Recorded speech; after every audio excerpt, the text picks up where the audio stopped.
on the album, which I almost wish that it was the title track. I think Mhm. it's called like The Amorous Man. Life of an Amorous Man. Yeah. Yeah, And, yeah. and there is something were you in It's a Tender book. Hearts are is a great idea, but like why didn't you name it Life of an Amorous Man. yeah. Well, the album's called Delicate Parts. I don't I don't have an answer for that. I just seemed like Delicate Parts was short, and you know, it it seemed like the right idea for an album title for a first one. I mean, it's not. I don't even consider Delicate Parts a record. I mean, we started recording this in 2005. We finished it in 2012. It's just a collection of singles, really, that are just thrown together. And at this point, a re-release is. I mean, I feel like it's how you felt with the documentary, right? Like you spend so much time working on it, and then you just want it out in the world finally. So, you know, but But there's like an overriding mood on this. It doesn't to me, with the exception of just like maybe a some brighter instruments or something. There's a definite mood, and what's the mood that like you feel? the mood I'm thinking of is just inward, but but dirge like. There's some real it's see it's great to be kind of melancholy and sad Mhm. when there's uh, when there's melody. You know what I Yeah, mean? yeah. And that's what it's what I get. I was talking to someone about the band Sparks. Are you a fan of theirs? I don't think I'm familiar with Sparks. Sparks, but there is sort of that element of like I do think of whenever Leonard Cohen was doing like first we take Manhattan. I mean, do you uh, there is that kind of electronic rhythms and beats and stuff going on, Yeah. which is like is that something you evolved to? Because I'm always wondering myself. Whether you evolve to Not synthesizer music with yeah, rhythmic no, in terms of thinking in terms of rhythm. well, I mean, you were a bass player too, right? And Yeah, you're but it I was mean it's part of that, right? You just have to build on the rhythm section. I think in terms like playing guitar, I think of that as a percussive instrument. My first instrument I played was drums, so I'm yeah. always trying to find some sort of beat. Whether it's successful or not, I don't know. But I mean, I wanted to make a rhythmic album and not something strum and drum singer songwriter, which I felt. Um, well, I mean, I'm sure you feel this way too. Like the moment you pick up an acoustic guitar, it's just some open chords and strumming along. And I didn't want to become Wally Pleasant. Um, Not like Wally Pleasant is bad. I just, there's this adaptation that I was trying to find. And I worked with some great producers too. And I said, let's just make this thing not sound like a singer-songwriter. Oh yeah, I think you're limited when you play acoustic and stuff like that, unless you're using it as have you ever heard those John Lennon demos where he's doing Strawberry Fields? No, no, no. Sounds nothing like what Strawberry Fields Yeah. is gonna be, but there is that descending, like living is easy with it. Like that's what he had in his head. I And think, then yeah, whoever made McCartney, is like, let's do it like let me take you down, John. You know what I mean? And like and yeah. do and but yeah, no, I always feel limited playing like but since I started making these fake reggae songs, I'm like, You're wow. expanding yeah. Yeah, no, and I'm not kidding. So when I listen to your stuff, I'm like, all right, I'm here. This is me on the map, and here's where David is. And like it might take a while, but I'm actually on that track because I'm thinking in terms of rhythm and orchestration. And speaking of which, the song that Susan Voelz plays on is Oh yeah, oh God. I'm gonna strive. Do you know Susan? I've met her a couple times. I waited on her when I was at Whole Foods, and then she played with my friend Joe Cassidy, and Mhm. I always was impressed because she was from Austin and played with Alejandro Escovedo, Yeah, that's and true.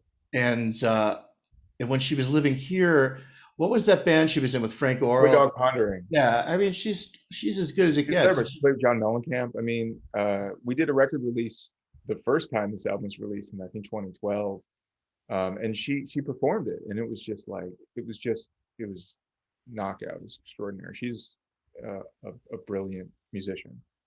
She is. I still remember every time I think of her, I think of her saying, "I'm from Wauwatosa," Yeah, which is yeah, in like outside Milwaukee. But, yeah, but yeah. whose idea was that? I mean, I'm from outside Milwaukee too, by the way. what's that? I'm from outside Milwaukee too. I grew up there a little bit when Did I you was, really? yeah, Whitefish Bay. I did not know that. Yeah. But that's Born in New York, then my family moved to Whitefish Bay, and then we moved to lovely Highland Park. are you the only one? I mean, I'm the only one. you're the only one. You're the only I'm, David I'm the, Safran. But well, there are many others. I've met a few. were your folks musical at all? Not whatsoever. No one in the family. No one, not even like your great uncle. Not that I'm aware of. What? I'm So, not really close with most of my family either. But from what I've heard, um, not we don't have many multi-instrumentalists in the family. but it's what's that line about him? Are you the only musician in No, your? I'm I feel like you're. probably Yeah, my mom's people. Um, they played music. They like classical, and my uncle, my mom's brother, plays, guitar and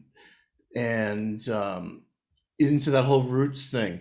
So I yeah, remember when he played me the intro to Alice's Restaurant when I was just learning guitar. I was like, "Who's yeah, this guy I've been ignoring my whole life, and now is the coolest thing in the world?" And he really is.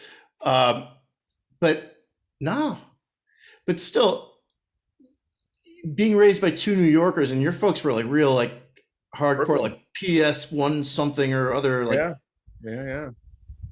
And they were teaching Bed-Stuy in the '70s, and it was real. They were there, and then next thing you know, we're in Highland Park. I still think they haven't adjusted properly. They walk around as if they're it's still Bed-Stuy in 1972. I don't think you've adjusted properly. I don't want to adjust Yeah, properly. right, right. But you know what? And I'll You be grew up. serious. You were always North Shore, right? I'm a Northbrook guy, though. No, I know that, but I mean, you're fundamentally North I'm Shore. fundamentally a North Shore. In fact, in retrospect, I don't know if Northbrook was considered the North Shore. Maybe around here, but not like deeper inside. But I'll tell Yeah, you, when you're young, I think a lot of us, and I mean, I'm way older than you, but a lot of people really try to get they want to get out of here. It's like they spend their early lives, like trying to find themselves or go someplace. And having done that and then come back, I start to say, like, well, you know what? Every great record and everything that I ever loved, when I would hear it living in Los Angeles or wherever else or Texas, it would just remind me of going to buy records in yeah, Northbrook, yeah, or like listening to the Fine Young Cannibals' first record, just driving down Sheridan Road or hearing the English Beat and all that kind of stuff. And so I think this was the best place to kind of grow up in terms of people exposing you to good music. Now, yeah. I in mean, terms of I was exposed just in the punk scene. That's how I think I was kind of thrown into it, um, so, via the Highland Park Public Library. Oddly enough, yep. there was a guitar player for a band called the Eclectics who worked in the AV department. Oh, Um, really? and I was in 8th grade, 7th grade, and he was nice to me. And it was that introduction. It was a very strange, kind of beautiful introduction to live music, um, while at the same time trying to learn how to play instruments. So, and apparently now there's this whole nostalgia fest for Fireside in the late '90s. I was sort of the baby of the bin. You played there a lot? Yeah, we headlined. It was I was headlining Fireside in 8th grade. What was your band called? Apathetics. Apathetics. Yeah, and then I was in a band called the Audreys. Chicago is not. They haven't had their moment of nostalgia yet, the Audreys, but they did. I co-founded it. I mean, there was a record that Ivan Julian from the Voidoids made with them, and they're sort of critically acclaimed locally. And then when I went solo, I went back to the same critics and I said, hey, what do you think? And everyone just dismissed it entirely. It was just like Why? guillotine. It didn't sound like the Audreys. It wasn't garage punk, and I think that's what the Audreys did. Were you there when Ivan Julian worked on it? No, no, I haven't even heard it. Really? Yeah, I remember doing interviews, uh, and they had all the promos for the Audreys and the Ivan Julian stuff, and everyone wanted to play it, and I didn't. I mean, that's the only time I heard it was doing interviews and people wanted to talk about the Audreys. And that was just a brief moment. Thankfully, it's passed. But I am curious. Do you know Ivan? I interviewed him once, and he was so nice. Like, he was telling me about seeing Hendrix when he was a kid, Hmm. which I remember him saying, I'm going to date myself now. And he looked really young still. Yeah. This is like in 2002. And, but I honestly at the time knew so little about the Voidoids. And Oh, so then, cool. I discovered, the Richard Hell stuff and Bob Quine, and everything always comes late for me. And then you I hear it and love you're Bob like, Quine. Bob Quine is, the reason why I wanted to play electric guitar. I mean, really? yeah, he's unbelievable. And then obviously Marc Ribot too. I mean, and I met Marc Ribot. I played with him. That was a Did you real, really? yeah, What's that yeah. about? Tell me about that. I love that story. We played a benefit for Amnesty International together, and it was funny. Like when he went into the green room, everyone cleared out except me. And we ended up, I guess, probably diplomatically I should have, but he Why was. were they scramming from him? They wanted to give him space. Okay. They wanted to honor the headliner, and I did too. But I also wanted to talk to him. And it was a shitty show. My set was terrible, and I remember going back to the green room in Martyrs, and he was alone, and he pulled me aside and he said he had heard one of the songs that I was playing and he liked it, and he like half memorized it and he played it back for me, and that was just a really it's one of the it was a lovely moment, Oh, where it's just the two of us in the green room, and he's kind of plucking away at a song that he had heard through the monitors below. you So should write a new record and have him play all over the fucker. I I'm don't have the serious. budget. I don't have the budget for that. I don't have any budget. Just I'll throw in a couple A couple dollars for dollars. hamburger. Yeah. But no, but it's really amazing. I heard a funny interview with him where he was talking about, he grew up in New Jersey, he was exposed to a lot of amazing stuff early in life. I think his aunt, like his family was very sophisticated, and I think he took guitar lessons from some very well-known classical Yeah. guitar players. And then, like everybody else, he was into Punk. no. He's a 60s guy. Well, kind of Oh born in yeah. the early 50s or mid 50s. And then he was into like Clapton and everybody else, Yeah. like of the time. And his first gigs, when he was I'll send you the link. It's so fucking funny, but he talks about a band that he had been in Maine, Mhm. and they were barred from playing like the only bar in town Yeah. I because, think it was. did you Yeah. hear that? He Yeah. said they beat up the club owner, and he says the police report said that the club owner had 18 bite marks on him. That's a Wow. pretty, you kind of want to be in a band that's going to Yeah. viciously bite somebody. Uh, but no, He, that's an he's a amazing, very nice human being. oh my God. God, isn't he good? Amazing. And from what I remember, it was a rough show. I remember I was singing. There's a line in Amorous Man. I think it's you could choose a husband by the hair, better do it fast while something's there. And the whole front row was just all bald guys, and they were just giving me the worst stare, and it was a terrible show. At least they were listening and heard the words. I mean, I mean, yeah. Well, there's plenty of shows. I think we played them where you're just playing to people talking, and it smells like calamari. I mean, that's just sort of who were you playing that show with a band? the Amnesty show. Yeah, a little band, like maybe one or two dudes. Now, who is the woman who sings on the record? There are a few. There's like Uh, the first. It's I think it's the second track. Woman Astride is Genevieve from a band called Company of Thieves, and now she's solo. And It's just so um, hauntingly beautiful, that song. yeah, I mean the one that Susan plays on too. Yeah, She's on that one as well. yeah, that's Genevieve. And then there's this track with this dirge, like kind of. It almost sounds like it's on like a Waits record, like a Salvation Army thing, and then it fades out, and then you kind of kick into a more contemporary sound. But it's really, I think it's like the seventh or eighth track or something like that. Maybe. Yeah, Starving Time, I think, is like a little country song. I mean, Yes. I wrote these songs, and I mean, a lot of these were songs I wrote in college. I mean, we're going back, about 75 years here. I mean, this old stuff. And then the cover of The Weekend, which is the Apathetics, male punk band, that's just sort of a bonus throwaway thing that the label wanted to include. I did that for fun um, in the closet with my iPhone. Yeah. Then next thing you know, then you have Carl Saff mastering it. So How did that come about? that was a label. And They worked with him. they arranged it.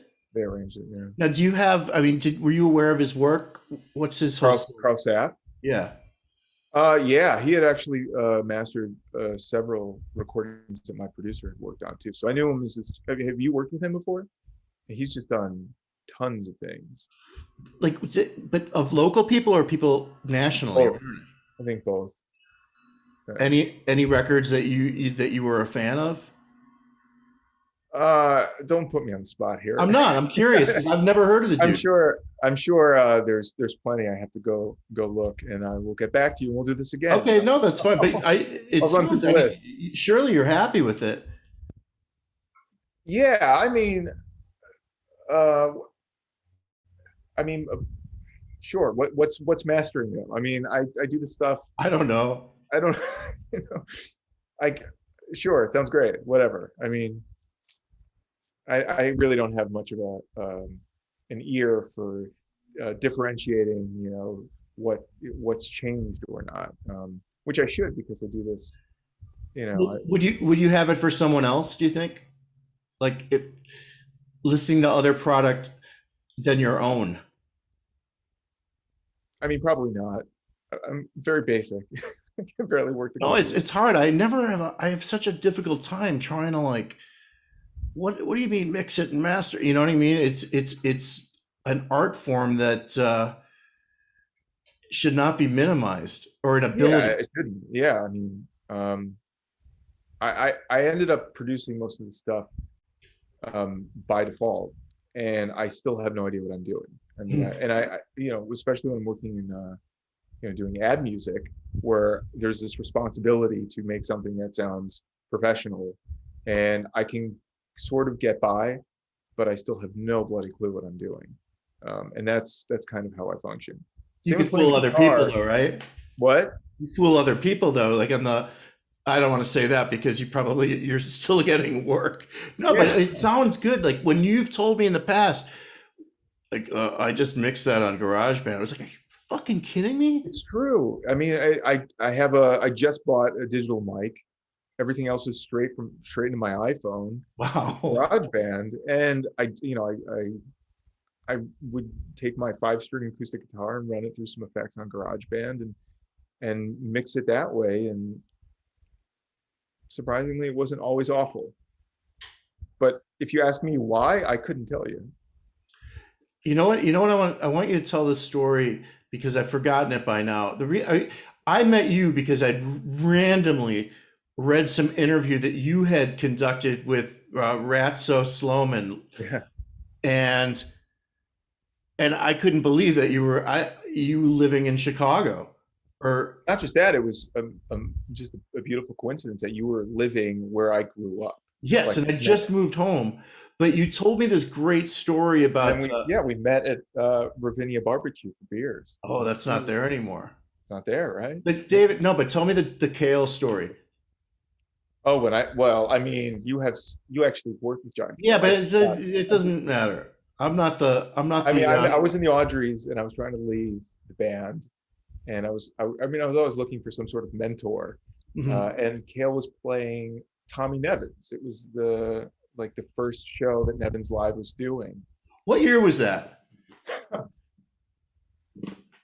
Because I was Google there. it. I don't know. You were This would there? have been in like what, 2003 or four? Earlier, I think. Okay, so Maybe. I don't know. You got to look this up. Well, I will because where are your fact checkers for this? it blew me away. I love that show. So well, I'm glad that it blew you away. I had tickets and they wouldn't let me in. I was able to purchase tickets, Ah, um, and I ate. I mean, I was with some other people, and we ate at Nevins, thinking that we'd actually see John Cale. He was eating at Pete Miller's Steakhouse, we were told. So I had a copy of Fragments of a Rainy Season, on CD, if you remember those. And I was just wandering the streets of Evanston trying to find John Cale. And I did. And he was with his crew. Um, and I approached him and I tried to engage with him. And I had seen him in New York a couple of years earlier at the Supper Club, not the Supper Club, one of the places, somewhere in New York. So, oh, the Knitting Factory. And I tried to talk with him, and he dismissed me as a little recidivist. And I told him that Nevins wouldn't let me into the show, and I thought maybe he would get me into the show. He wouldn't. And then he took like a needlepoint pen, and then he just like scratched the CD. It wasn't even a signature. It was an autograph. It was just a scratch, and it ruined the CD. And that was my John Cale experience. do you still have it? I do actually. Oh, that's good. Yeah.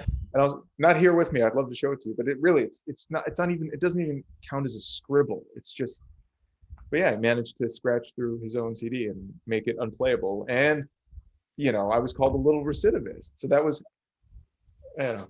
That's got to be the next title of your record. Yeah. You're No, still. I don't, that's not a very, that's sort of the anti Marc Ribot story, really, where Yeah, it is, but it's consistent with stories about John Cale. I still love his music. I'm a fan regardless, but that was a very, I mean, I thought at It the can be very least, traumatic. it was some sort of trauma. Also, I didn't get a refund from Tommy Nevins. They'll let you buy the tickets, but they won't let you into the show. That Right. was the takeaway. So you were at that show. If it was the same one, it I was think you like an only played one. acoustic.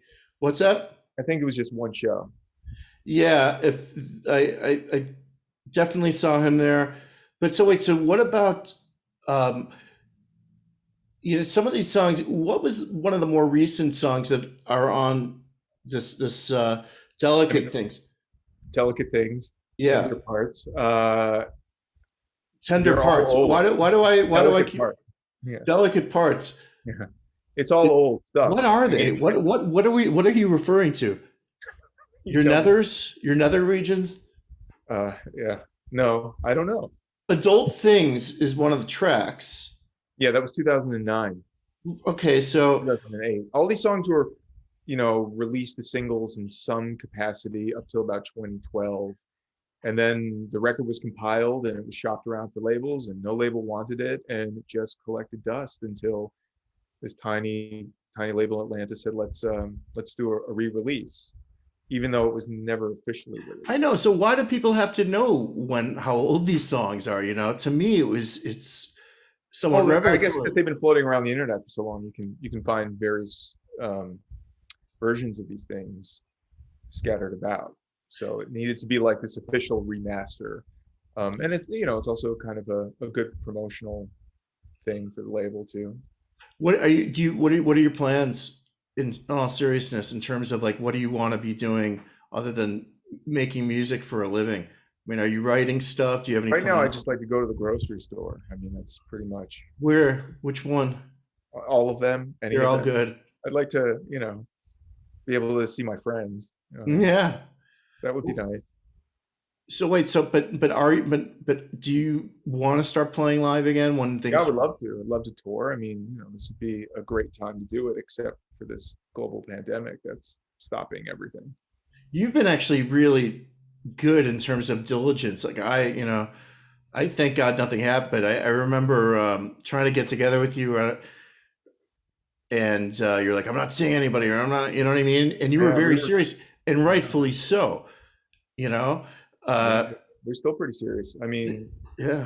my girlfriend is work now, so I mean, she's in public, so yeah, Is she still at Newberry? yeah, she's in Newberry. Wow. But do you have you been writing at all? Like I find this somewhat of a liberating period. Other, being forced to kind of stay around the house. Yeah, I've been writing on and off. It's you know, it, the inspiration is hard to find most of the time, um, when there are just so many errands and tasks and day-to-day issues to endure. Um, but yeah, it would be great to play more. You know. Especially out of town. Didn't you burn your Yeah. Didn't you burn whatever bridge you thought you burned a couple of years ago with lot? I think everyone's dead or in jail, right? Like the Uh, mob. I don't know if that's true. I think dead or in jail. All the people in the music industry. Don't you ever All hear the the mob guys say, "Look, I'm not in the witness protection program anymore because everybody's either dead or in Yeah, jail." I've heard that. Yeah. Uh, I don't know if that counts for talent buyers in Chicago. I still might be public enemy number something. Balls. I guarantee whatever brings people in for them to sell the booze or pay their rent. And I don't Well, know how many I places don't are. know, when did I write that thing? 2014, 2015. Yeah. I wrote an article for the All, which is a great publication. It's no longer around, and it was about jingle writing. And what I remember, I mean, it was kind of my attempt at killing that career, you know, and it got me work. When I met Brian Sloan, I started doing all those adult toy jingles. So then Oh, I want, that was hot. that was something. I think I've done maybe, I mean, I like eight jingles for Brian Sloan's company. Um, and then New City Magazine had read the All piece, and I think they were interested in uh, something that had the same punch as that All thing, and I was having difficulties getting paid fairly to headline local venues, and so I wrote this thing, and I think maybe it was too. The journalism one wasn't as tight as it could have been, and Well, wasn't it op-ed? I mean, this was it was something. not bad, but I still got to abide by some ethical journalism standards, as you know. And I think it was just a little punkier than I'd hoped. And then it was just out in the world, and the next thing you know, there's a vast unofficial ban on bringing me into the clubs, which And there was, you really feel as if there was one? I was told, yeah, that they're not going to book me. You Yeah, are banned.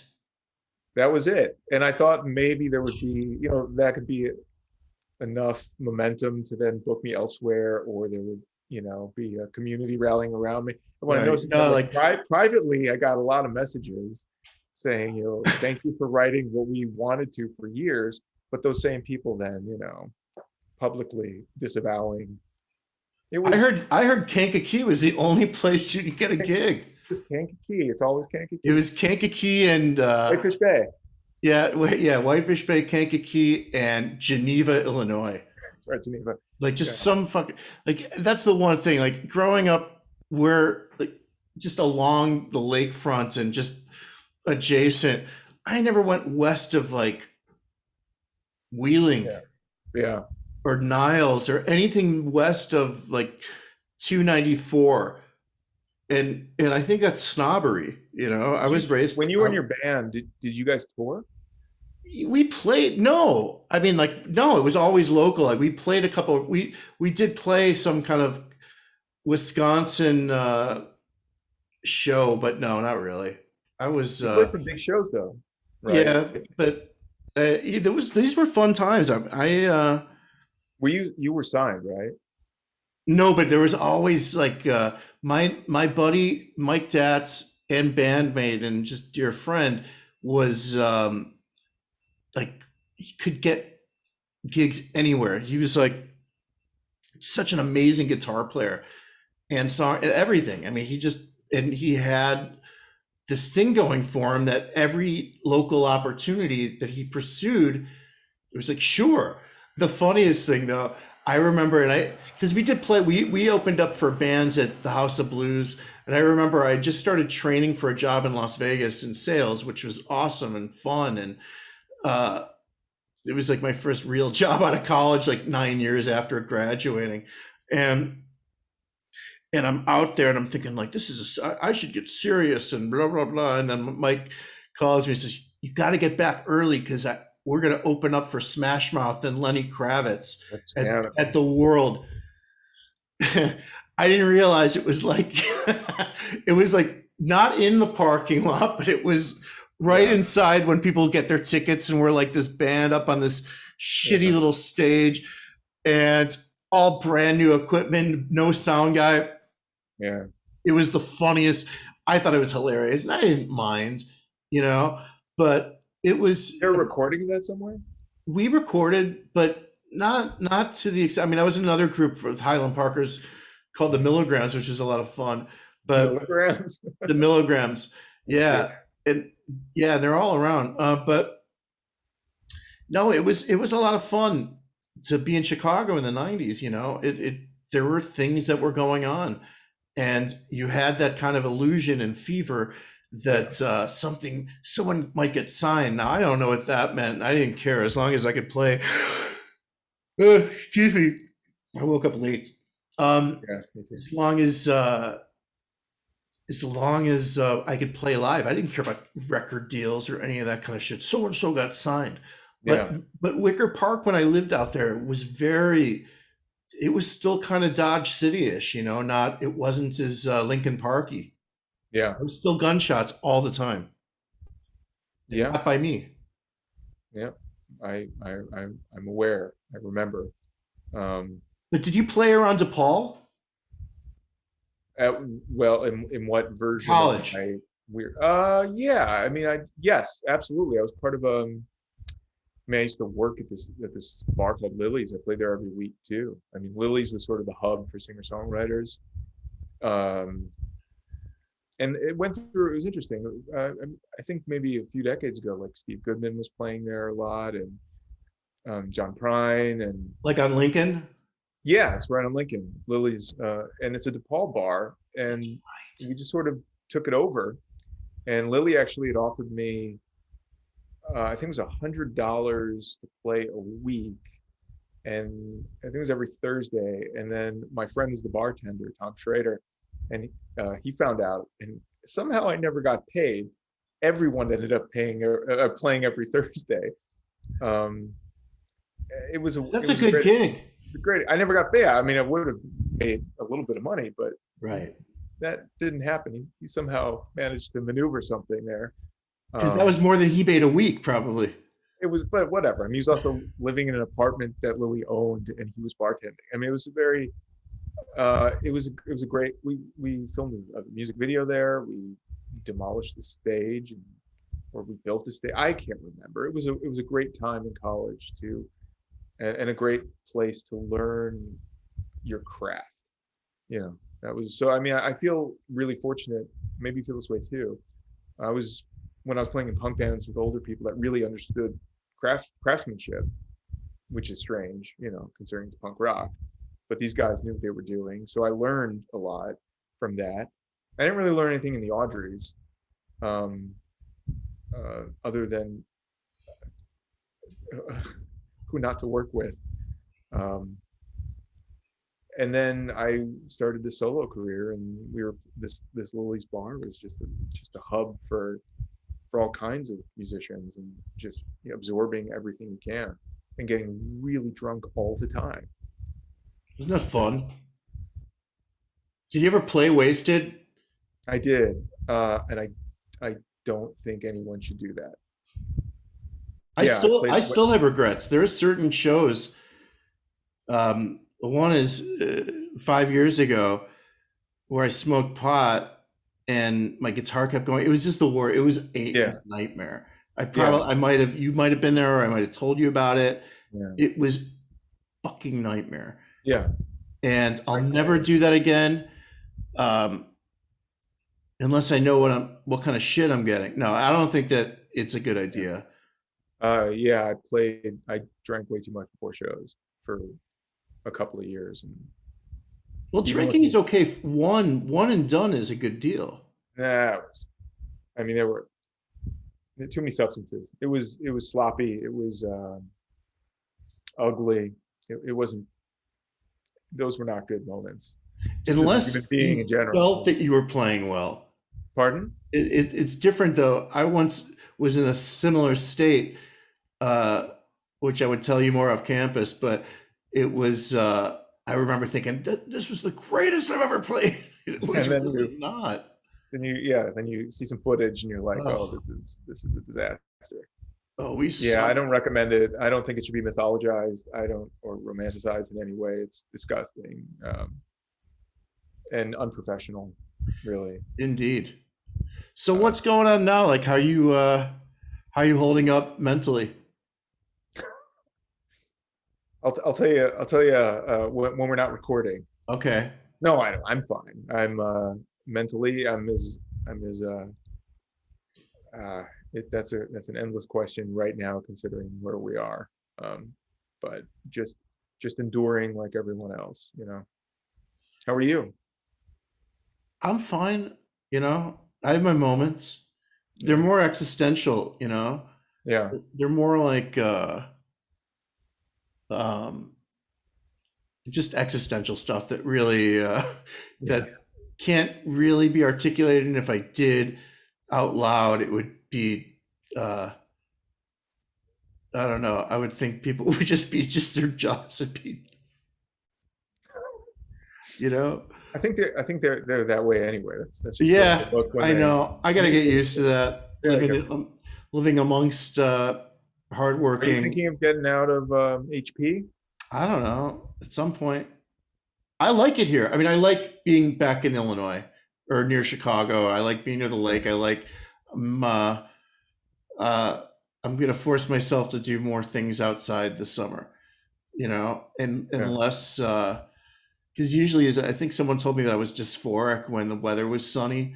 Because it's true. It's like if it's hot outside, people are really psyched. They'll see Yeah. joggers and people on the path. And Yeah. there's a lot to, I mean, obviously there's a lot to say about physical fitness. And I always like, ever since last couple of weeks, I stopped eating some of my favorite things. And so I'm feeling a little better, but I got a long way to go. Every year, I'm thinking, wow, did I really go to like Devon at 3 in the morning to get like Indian food Yeah. every other week? Or like, did I You were really doing go get that, a really? did I really go get a Whopper like 2 times this month? You know, Oh, no. and that stuff. It's like you get to be 50 and it's just way too much. I was at your Zoom party. Oh, that was fun. That was a lot of fun. That was a lot Some of fun. guest So, appearances there, some surprise oh yeah, Fred cameos. Unlimited. Yeah. I was more, that actually put me on. That was nice, but uh, I think that was fantastic. I love that guy. Do you know that I interviewed him? I interviewed him like I'm talking to you now, and I have to do it again because my computer crashed. I lost 2 interviews, and With his was one Fred. of them. And Oh, he's the coolest guy around. yeah. I think what I missed the most, uh, what I, just a huge loss is I started boxing like a couple of years before the pandemic hit, and I haven't been to the gym. The gym was in, like Highwood, and I would schlep up there a couple times a week, and I really, that's what I is lacking. That and a good apartment. Well, they really they considered you a contender. You know, you were Contender. you That was were nowhere close. you were like a real serious club I fighter. wanted to box with you. We were going to go one day. Well, I was watching Rocky, and I loved. Did you fight last night? Yeah, I did real good. I won. Who'd you fight? Spider Rico.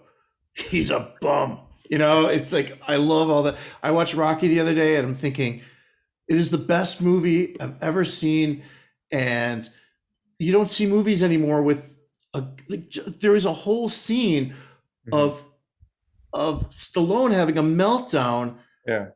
when Mickey comes up and says, I want to manage you. And he's like, what's wrong with my place? It stinks. Why don't Yeah. you move in here, Mick? It stinks, and Yeah. it's there's nothing raw like that anymore. It's not commercialized.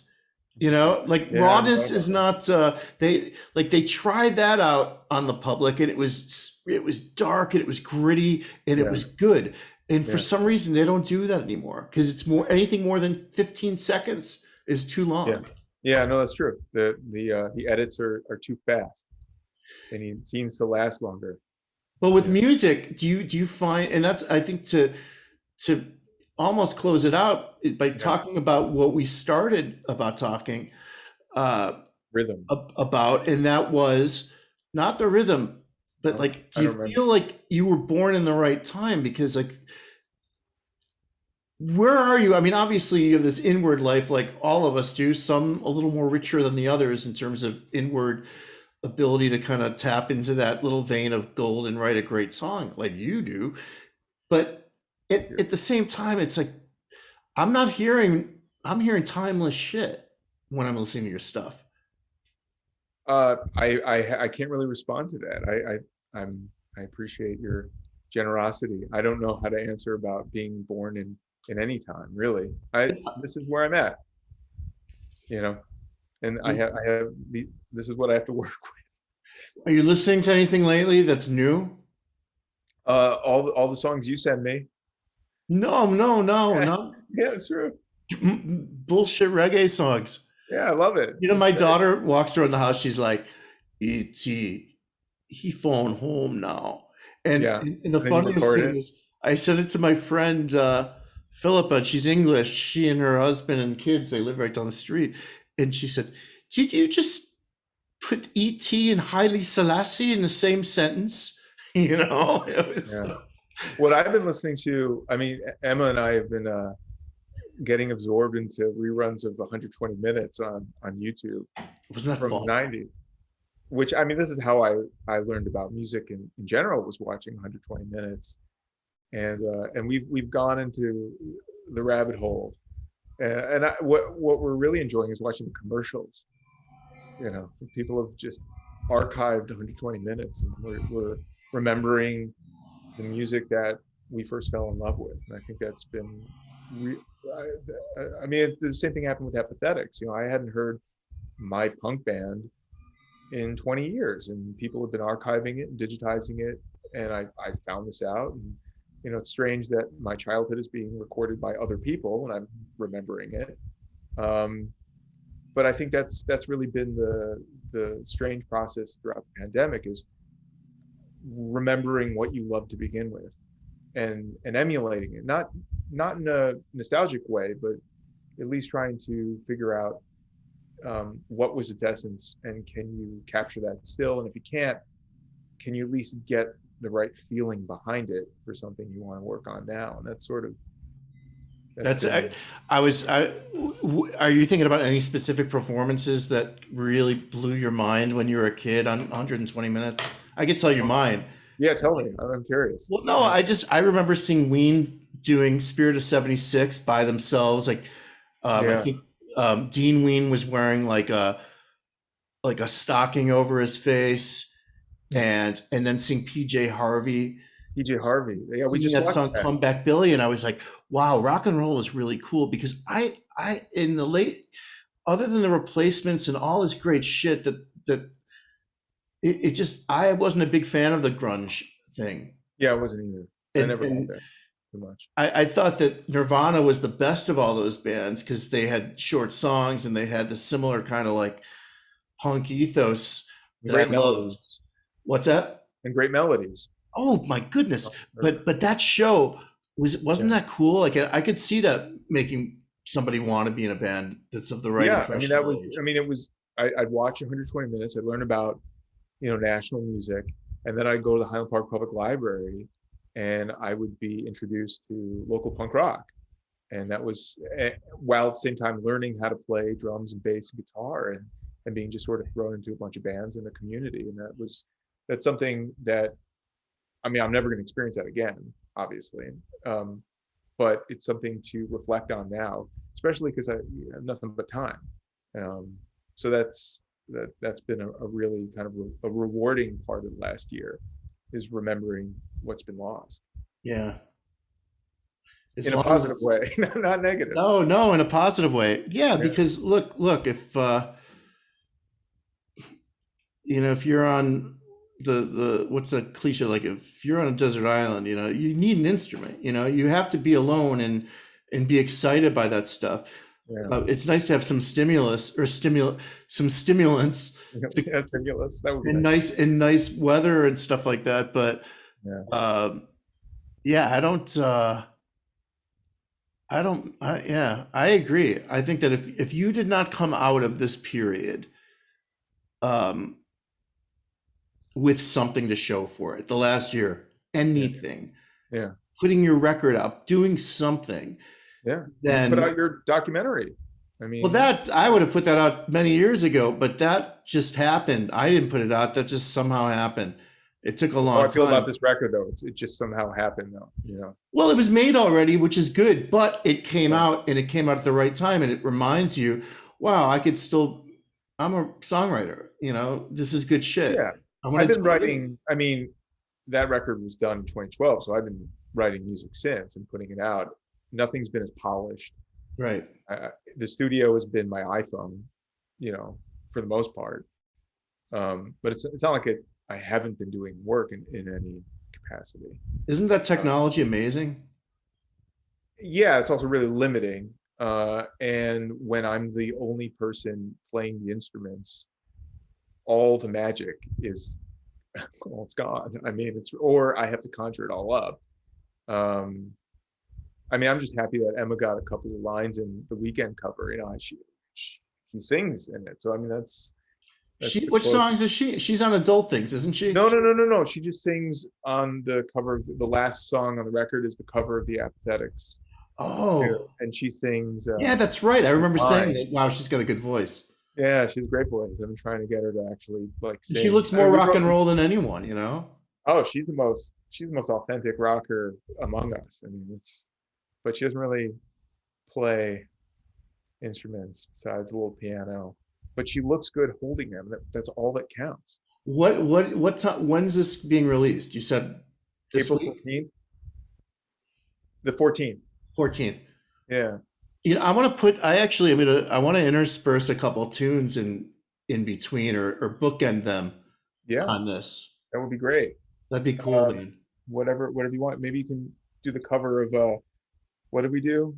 Elton John, that Oh one cover yeah. that we recorded. I have a gig coming up in June at Where? Montrose, but I'm telling you, dude, we'll talk about it off Yeah. this because you might have some good ideas. But let's this was fun. We should do this Yeah. once I every mean, couple weeks. your viewers should know that we're friends. So, this is not Oh, a no, I like that. I enjoy it. This is good. I mean, it makes me think that we should have recorded a lot of our other conversations. yeah, maybe we were. We Maybe I was. were, You don't know. they were being recorded from.